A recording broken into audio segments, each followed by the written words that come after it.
자, 3장 송전솔로 특성과 계상입니다. 전력공학에서는 이 3장하고 7장이 핵심이라고 그랬는데, 그죠? 특히나 이 장거리 솔로, 우리나라는 이 장거리 솔로가 많기 때문에 뭐예요? 분포정수 회로로 한다는 게 기본이에요. 집중정수에서 어딘가에다 모든 파라미터들이 다 모여있다고 계산할 수가 없다는 거죠. 100km를 넘는 솔로이기 때문에 장거리 솔로에서 분포정수 회로로 한다.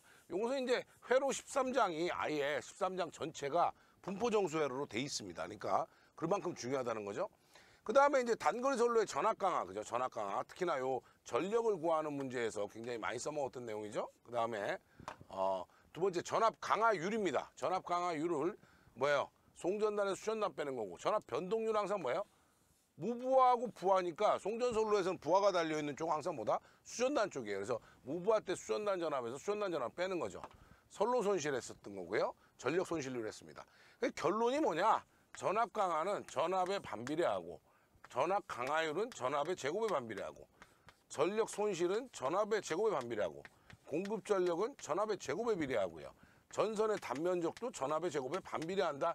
이렇게 돼 있습니다. 그래서 굉장히 중요한 거예요. 승합을 했을 때 좋은 점 뭐야? 전압 강화가 줄고 전력 손실이 줄고 공급 전력이 늘어나고 단면적은 오히려 작아된다. 그런데 여기서 이제 우리 한 가지 조금 짚고 넘어갈 거는 승합이라고 하는 부분이 반드시 따라온다는 거죠. 승합을 했을 때 전압을 이렇게 올려버리면 뭐가 올라가는 거예요? 지지몰 비용이나 절연비는 애자 개수가 늘어나겠죠. 하지만 전선은 굵기가 제곱에 반비례하기 때문에 오히려 전선비는 낮아진다는 거예요. 그래서 요 정도에서 우리가 많이 쓴다는 거죠. 그래서 이 경제적인 전압을 무조건 승합하는 게 아니라 경제적인 전압을 할 때 뭐예요? 지지몰 절연비, 그 다음에 전선비를 고려해서 적절한 승합 전압을 찾게 된다는 겁니다. 굉장히 중요한 얘기죠. 그죠?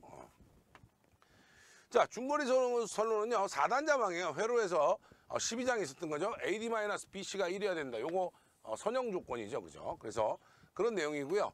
그 다음에 이제 뭐 T형이든 파이형이든 이런 건 떠나서 여러분들이 그 직렬로 있는 임피던스, 병렬로 있는 어드미턴스만 잘 계산하시면 충분히 계산했던 거고, T형은 그죠? T형의 경우에는 이렇게 돼 있는 거죠. 2분의 G, 2분의 G 해서 임피던스 하나를 반드시 나눈 거고요. 어드미턴스만 가운데 들어있다 보니까 이 어드미턴스 항이 하나 있는 거죠. 그 다음에 만약에 파이형으로 바꾸면 뭐야? 임피던스만 살아남는 거예요. 그래서 요거 잘 확인해 두세요. 자, 그 다음에 병행 2회선입니다.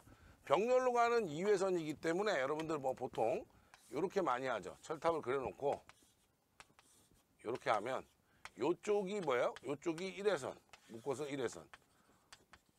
요쪽이 또 1회선이죠? 이렇게 묶으면 요쪽도 또 1회선이에요.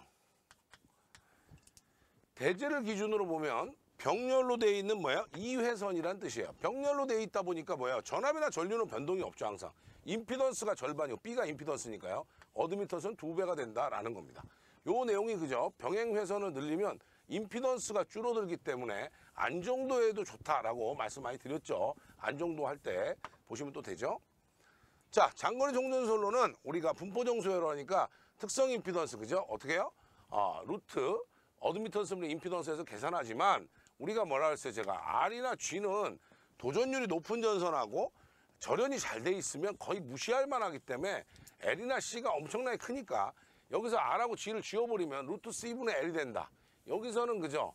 시험 문제를 낼 때 또 한 가지 내는 게 바로 뭐예요?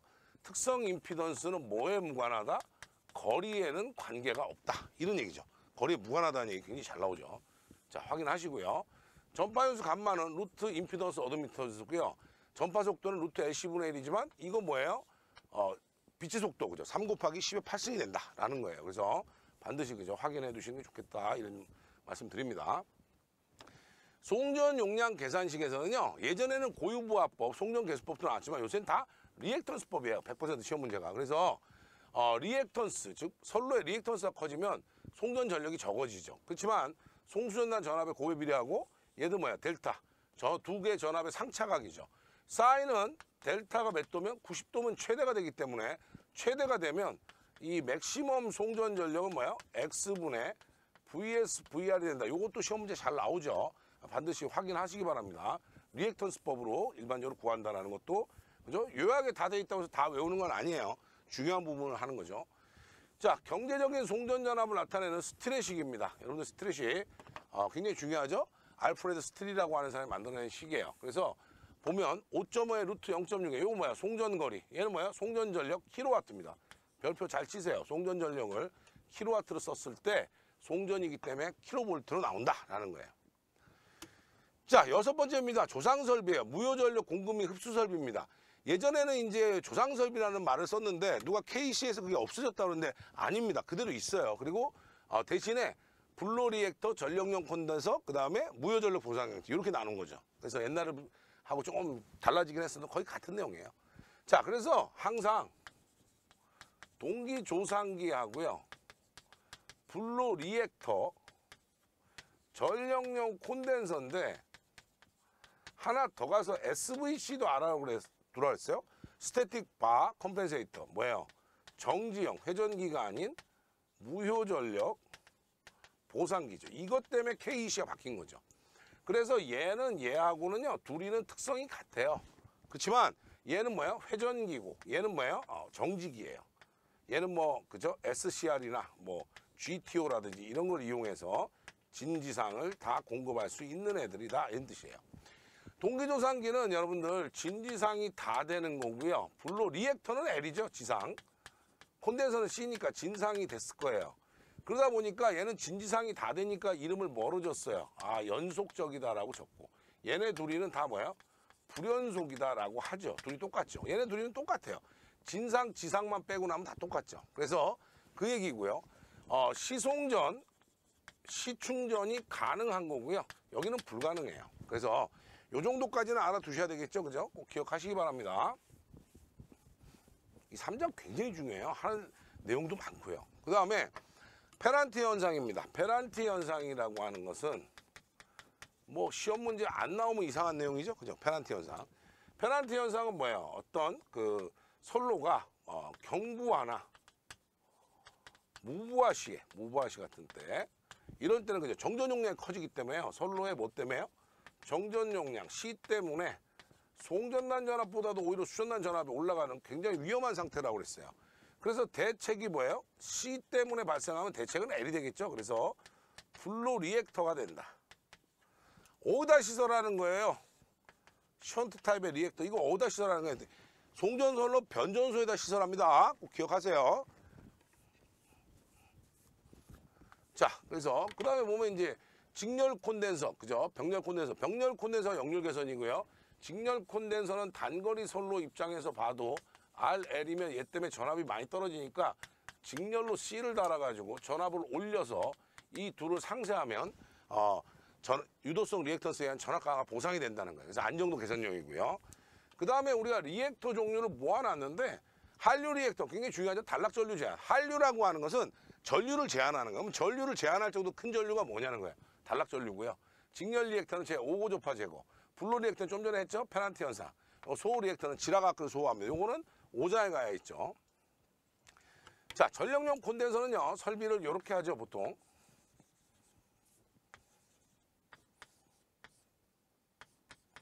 SC고요. SR, D, 그죠? DC예요. 방전 코일이고요. 잔류전화 방전하자는 거죠. 잔류전화 방전에서 인체 감전사고 방지고. 전력용 콘덴서야 뭐 역률 개선이고요. 얘는 뭐예요?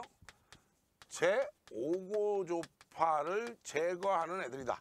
그러다 보니까 실제로 오메가 L하고 오메가 C분의 1인데 둘 다 5고조파를 없애기 위한 방식이다라는 거예요. 그래서 요것도 이제 식으로도 물어볼 수 있습니다. 그래서 이거 반드시 체크를 해두시는 게 좋겠다. 자, 그 다음 밑에 있는 직렬 콘덴서는 조금 아까 제가 설명을 드렸습니다. 유도성 리액턴스에 의한 전압 강화 보상을 위해서 쓰는 애들이다라고 말씀드렸어요. 자, 전력 원선도입니다. 전력 원선도는요, 우리가 피상전력은 그렇죠? VI에서 전류에다 공액을 취해서 가면 유효전력과 무효전력이 될 텐데 이것만 봐도 뭐야? 실수부가 유효전력이고 이것만 봐도 허수부가 무효전력이고 어디서나 제곱제곱해서 크기를 구하면 뭐예요? 요게 피상전력이 되죠. 어디서나 피상전력이죠. 그래서 이렇게 했을 때 얘가 유효전력, 무효전력이 되는 거예요. 그렇지만 무효 전력을 줄여내면 쓸 수 있는 유효 전력이 늘어나게 되죠. 또 반대로 그죠? 유효 전력이 줄어들면 무효 전력이 늘어나는 형태가 되는 거고요. 그래서 이렇게 되니까 가로축이 뭐예요? 유효 전력, 세로축이 뭐예요? 무효 전력이에요. 자, 그래서 얘기가 하는 거는 이 전력 그죠? 원선도의 반지름도 당연히 뭐예요? 피상전력을 기준으로 하기 때문에 피상전력은 어떻게 구했어요?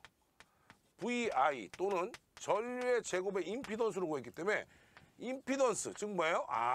ABC 들어가면 B가 되죠. 그래서 B분의 ESER이 된다는 거예요. 반지름도.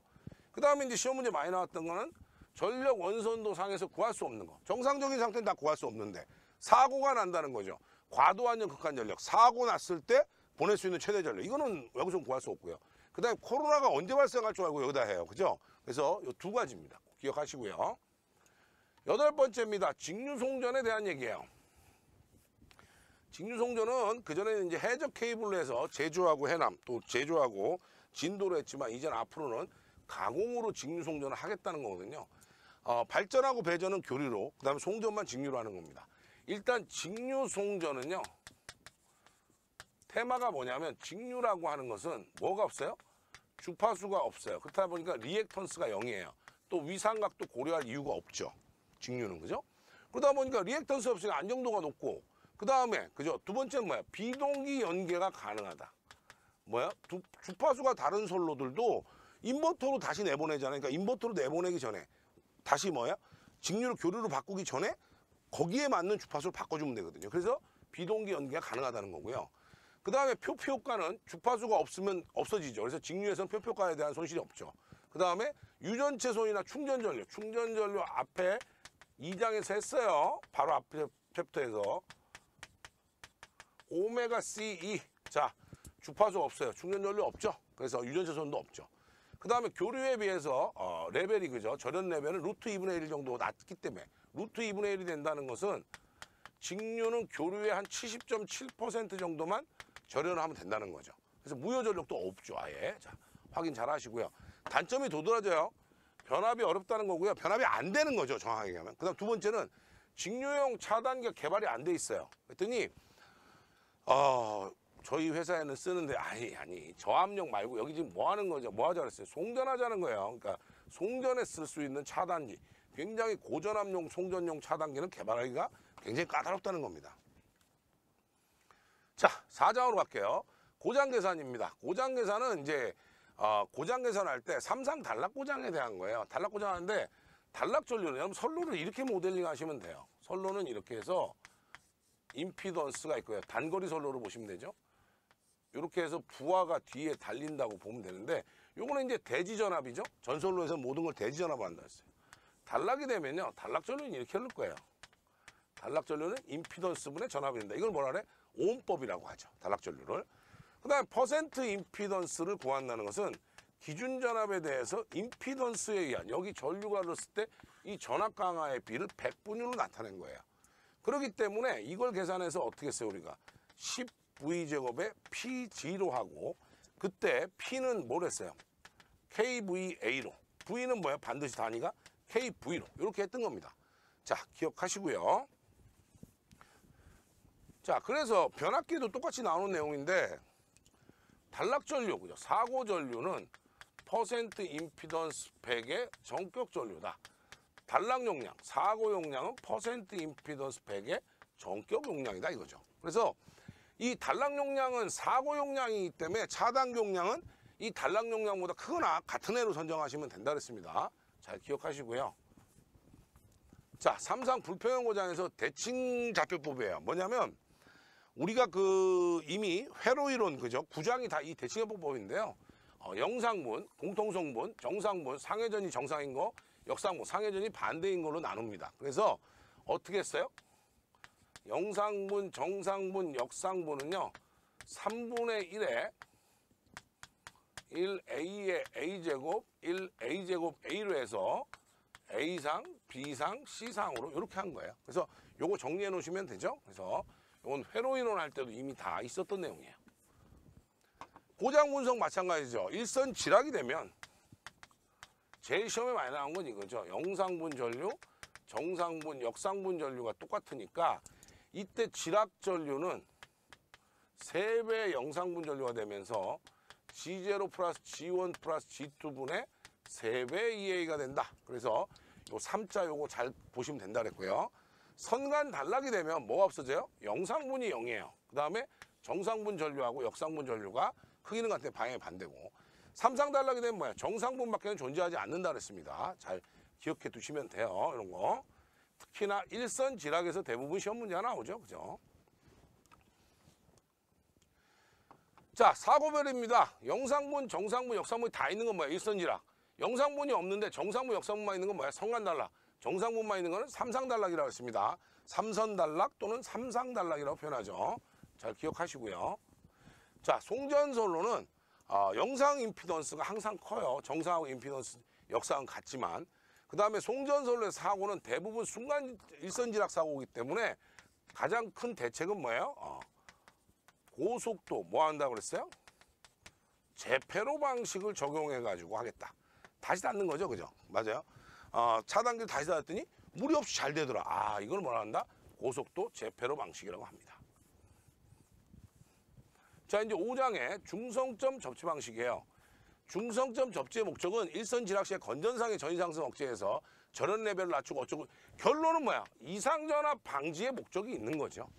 맞아요? 결론은 뭐다? 이상전압 막자. 왜? 우리가 3상인데 이렇게 3상인데 한 선이 지락이 되면 나머지 2상을 뭐라고 그래요? 건전상이라고 그래. 얘네들의 전이가 보통 몇 배 올라가요? 잘 보세요. 3상인데 A상, B상, C상인데 A상이 그라운드 되면 멀쩡한 B하고 C상은 어떻게 됩니까? 여기가 이제 중성점이 되니까 몇 배 돼요? 루트 300씩 올라간단 말이에요. 여기 전이가.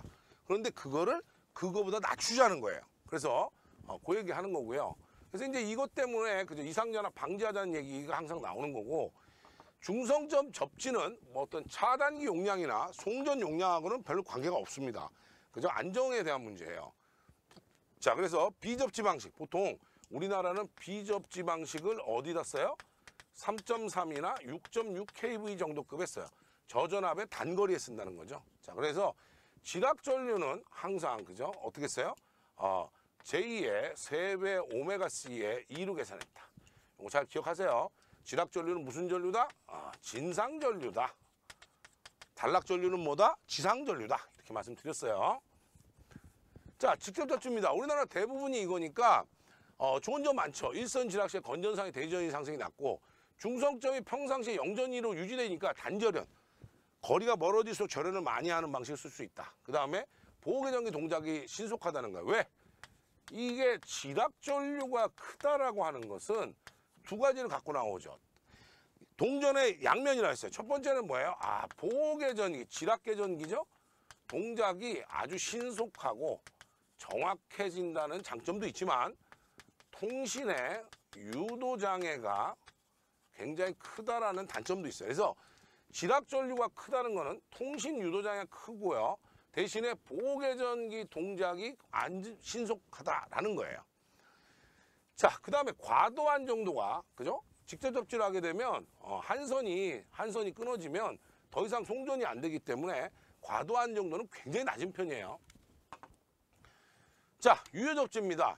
일선 지락 시에 건전상의 대지전이 상승이 평상시에 몇 배? 1.3배로 유지되는 거예요. 그 방식은 우리나라는 뭐밖에 없다? 직접 접지밖에 없다. 그래서 우리나라는 다 직접 접지한다고 보시면 된다 그랬어요. 자, 소리액트 접지 방식인데 예전 66kV에 사용했는데 얘네들은 일선 지락 시에 건전상의 전이 상승이 루트 3배도 아니고 그 이상 넘어가기 때문에 최대가 된다. 대신에 지락 전류가 최소가 되는 방식이다. 그래서 이걸 다른 말로 뭐라고 쓴 거예요, 아까? 지락 아크를 소멸해버린다. 지락 시에, 그죠? 나올 수 있는 지락 전류를 0으로 만들 수 있다. 뭘로요? 벡터상으로요. 그러니까 보호개전기 동작이 불확실하고 통신 유도장애도 굉장히 작지만 뭐가 굉장히 좋은 거야? 과도한 정도 면에서는 굉장히 우수하다. 왜 그래요? 사고가 났는데 사고를 인식하지 않는다는 거죠. 벡터상으로 보면. 자, 그래서 그렇게 확인하시면 됩니다. 이론할 때 설명 다 드렸죠, 제가. 자, 그래서 소 리액터의 용량은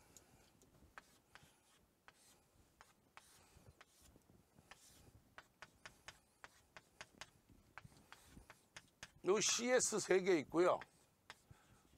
여기다가 L을 달아놓은 거니까 얘랑 얘들하고 병렬로 공진이 돼야 되니까 오메가 L이 3배 오메가 CS분의 1하고 똑같다. 이런 얘기입니다.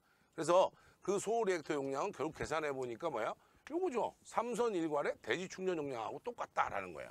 여기서 여러분들 이 교재 안에서 꼭 하나 수정을 조금 하는 게 좋은 게 뭐냐면 바로 이 C가 아니고 C의 S예요. 둘 다. 뭐예요? 대지 정전 용량에 들어가죠. 그래서 삼선은 일관한 대지의 충전 용량과 똑같다라는 게 바로 이 그죠? 중성점 접지 방식에 대한 내용이었습니다. 자, 확인하시고요. 자, 중성 접지는 마지막 비교하는 거죠. 직접 접지하고 뭐야? 소호 리액터 접지하고는 정반대다 이렇게 보시면 된다 그랬어요. 나머지 신경 쓰지 마시고요. 직접 접지가 일선 지락선이 전위 상승이 최저면 얘는 뭐야? 최대가 될 거고요. 계전기 동작이 지락 전류가 최대가 되면서 계전기 동작이 확실하고 최대면 통신 유연이 최대면 반대로 얘는 뭐야? 지락 전류가 최소가 되니까 계전기 동작 불확실하고 유도장애는 최소가 되는데 과도한 정도가 굉장히 우수하다는 거에는 별표 하나 쳐놓는 게 좋죠. 따라서 이 문제들이 어떻게 나오냐면 자, 이 접지 방식들 중에 지락 전류가 제일 적은 거는 뭐냐? 소호 리액터 접지예요. 예. 그 다음에 보호계전기 동작이 제일 확실한 건 뭐냐? 직접 접지죠. 예. 그런 것들. 그 다음에 과도한 정도가 최대가 되는 방식은 뭐냐? 아, 소호 리액터 접지죠. 이런 식으로 시험 문제 나오니까 확인하셔야 된다는 거예요. 자, 잔류전압이라고 하는 것은요, 뭐, 이론할 때 제가 다 한 내용이지만 내용을 모르면 안 되니까 이 중성점이 접지가 안 돼 있을 때 얘하고 얘 사이의 전압을 잔류전압이라고 그래요. 그래서 이 잔류전압에 대한 거. 자, 잔류전압식 알아두시고요. 연가가 되면 잔류전압이 0이 되기 때문에, 그죠?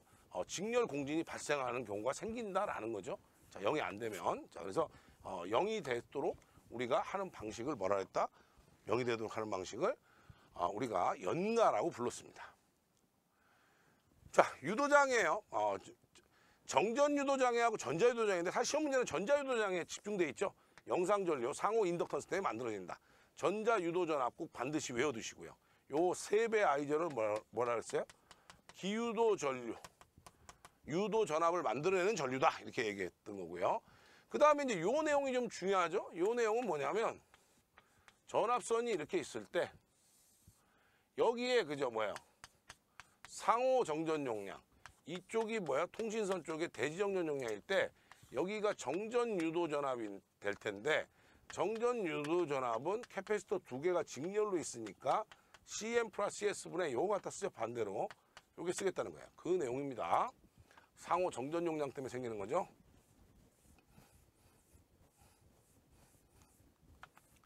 자, 그래서 이 유도장애 방지에서는요, 사실은 뭐 전력 선축 대책이라는 건 우리가 평상시에 하는 거예요. 통신선화 이역거리 크게 하고 상호 인덕턴스 적게 하고 다 그런 거죠. 지중전설로 쓰고. 하여튼 지락 전류가 잘 안 생기게끔 하자는 거예요. 두 번째는 뭐예요? 차폐선을 시설해서 한 30에서 50% 어디 쪽에 가깝게 한다고요? 전력 선축에 가깝게 한다고 그랬어요. 통선 측은요, 결국은 얘죠. 절연 성능을 강화하자는 거예요. 연피 케이블, 절연 변압기, 배류 코일, 피레기도 어디다 시설한다? 통선 측에 시설한다. 이런 얘기고요. 전력선하고 같이 가는 거리가 때문에 문제가 생기니까 크로스 시켜버리면 병행 거리가 없어지죠. 그래서 수직으로 교차하더라. 이런 겁니다. 자, 그래서 통선 측 대책 잘 확인하시고요. 전력선 측 대책보다는 통신선 측 대책을 암기해 두시는 게 더 유리합니다. 자, 안정도의 종류는요, 세 가지예요. 부하가 변하지 않거나 변해도 서서히 변해서 우리가 다 대응이 되는 상태. 뭐예요? 정태한 정도. 과도한 정도는 뭐예요? 부하가 급변하거나 사고 났을 때고요. 동태한 정도는 제어 효과, AVR이나 조속기 같은 걸 쓴 거죠. 그거에 대한 얘기입니다. 그래서 보통의 과도안정 극한전력이라는 게 뭐예요? 이런 과도 상태가 벌어졌어요. 즉 부하가 급변하거나 사고 났을 때 그때 보낼 수 있는 최대 전력을 뭐란다? 과도안정 극한전력이라고 합니다.